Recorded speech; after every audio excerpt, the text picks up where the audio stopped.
So what happens when you croak? When you die? I know nobody wants to talk about that, right? Nobody wants to talk about when we're gonna die. Now, I'm not here to sell you life insurance. I'm not one of those, I promise. But what I am here to talk to you about is how can you save some money?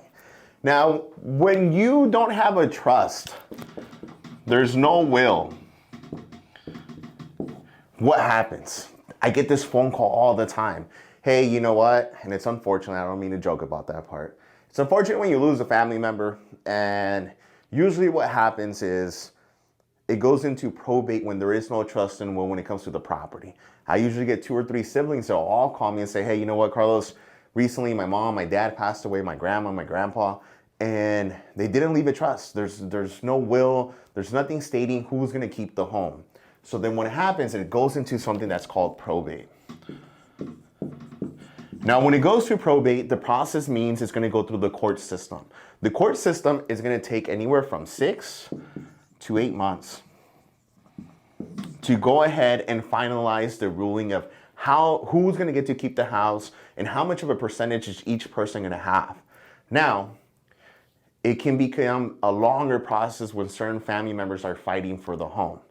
Then the second part that you're not accounting for is, number one, on that probate deal, there's going to be court fees.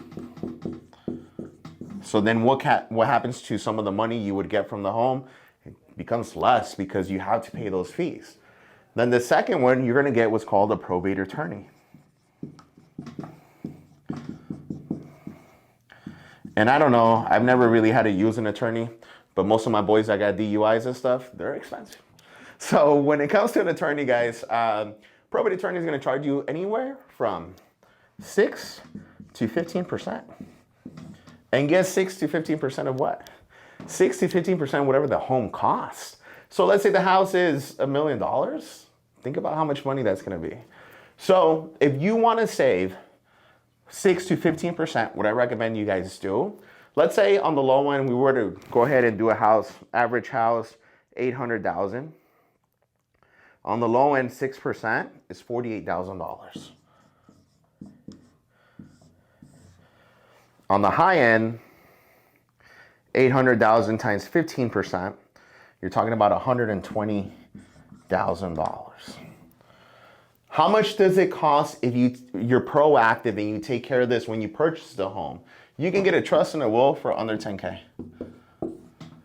So if you really care about your kids the way that you say you do, you should go ahead and make sure that you get that trust, get that will done. It's only going to cost you way less than 10 grand, but max 10,000. They get to keep the $48,000 to $120,000 in their pocket. Not only that, they don't have to wait 6 to 8 months, and they don't got to pay anything to the court. They don't have to pay anything to a probate attorney. You get to set them up. So, you guys have any questions or concerns? Shoot me a DM. This information is for you.